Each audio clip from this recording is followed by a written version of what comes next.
మనం తోటల్లో నడుస్తున్నప్పుడు కానీ, తోటలో పనిచేస్తున్నప్పుడు కానీ, పొలం గట్లపై వెళుతున్నప్పుడు కానీ, చెరువు గట్లపై వెళ్తున్నప్పుడు కానీ మనకు తెలియకుండానే పాములు కాటు వేస్తూ ఉంటాయి. మనం రోడ్ల మీద వెళ్తున్నప్పుడు కూడా అనుకోకుండా ఇలా పాములు కాటు వేస్తూనే ఉంటాయి. ఇలా పాము కాటు వేసినప్పుడు పూర్వం రోజుల నుంచి ఎన్నో రకాల వైద్యాలను చేస్తూ ఉన్నారు. సో ఈ రోజు ఈ వీడియోలో మనం వాటిలో ఒకటైన వైద్యం గురించి తెలుసుకుందాం. ఇలా పాము కాటు వేసినప్పుడు ముందు కంగారు పడుతూ ఉంటారు. అలా కంగారు పడి ఏం చేయాలో అర్థం కాని పరిస్థితుల్లో ప్రస్తుత రోజుల్లో అయితే ఇంగ్లీష్ మెడిసిన్ కోసం పరిగెడుతున్నారు. కానీ పూర్వం రోజుల్లో ప్రకృతి నుంచి దొరికే ఎన్నో రకాల ఆకుపసరలతో ఈ పాము కాటు నుంచి తమ ప్రాణాలని కాపాడుకున్నారు మన పూర్వీకులు.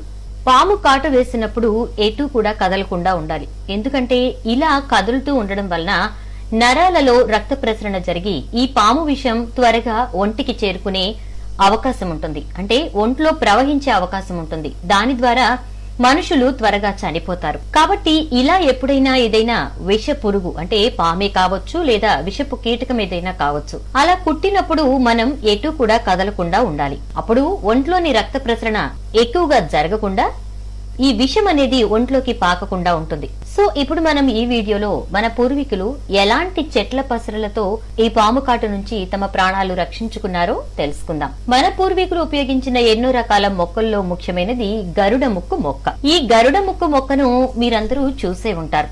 కాకపోతే ఇది పాము విషానికి పనిచేస్తుంది అనే విషయం మనకు తెలియకపోయి ఉండవచ్చు. కానీ ఈ మొక్కని మాత్రం మనం చూసే ఉంటాం. గ్రామంలో ఉండే ప్రజలకైతే ఈ మొక్క గురించి ప్రత్యేకంగా చెప్పవసరం లేదు. ఎందుకంటే విరివిగా కనిపించే ఈ మొక్క గురించి గ్రామస్తులకు బాగా తెలిసే ఉంటుంది. దీని కాయలతో చిన్న పిల్లలు ఆడుకుంటూ ఉంటారు. అవి గట్టిగా గరుడుడి ముక్కు ఏ ఆకారంలో అయితే ఉంటుందో ఆ ఆకారంలో ఉంటాయి.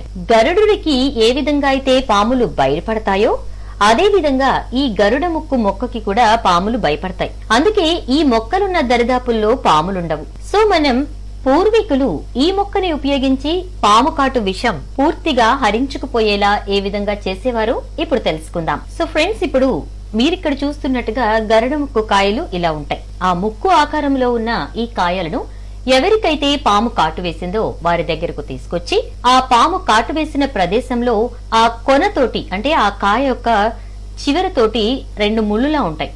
సో అవి ఇట్లా గీరినప్పుడు చక్కగా గీత పడతాయి. సో ఆ కాయ ముక్కుతోటి ఈ పాము కాటు వేసిన చోట 3 లేక 4 ఘాట్లు పెడతారు.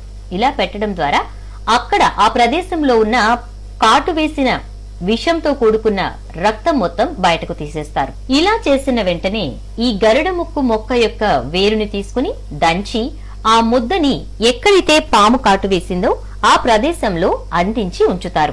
ఎక్కడైతే ఈ రక్తాన్ని తీశారో అక్కడ ఈ ముద్దని అదిమి పెట్టి ఉంచుతారు. అదే విధంగా కొన్ని వేర్లను తీసుకుని శుభ్రంగా కడిగి కషాయం కాసి ఆ కషాయాన్ని ఈ పాము కాటు విషంతో బాధపడుతున్న వ్యక్తికి తాగిస్తారు. ఇలా చేయటం ద్వారా ఎంతటి పాము విషమైనా సరే హరించుకుపోతుంది. అంటే ఎంత ఘాటైన విషమున్న పాము కరిచినా సరే ఆ విషం నుంచి ఆ మనిషిని కాపాడటానికి ఈ గరుడ ముక్కు మొక్క యొక్క వేరు అలాగే కాయలు కూడా ఉపయోగపడతాయి. సో ఇది ఫ్రెండ్స్, మన పూర్వీకులు గరుడ మొక్కతోటి పాము కాటు విషం నుంచి వాళ్ళ ప్రాణాలను కాపాడుకున్నారు. ఇప్పట్లో కూడా ఇలాంటివి మనం చేసి ఆ పాము కాటు నుంచి కాపాడుకోవచ్చు. సో ఇది ఒక మంచి యూస్ఫుల్ వీడియో కనుక మీ ఫ్రెండ్స్ అందరికి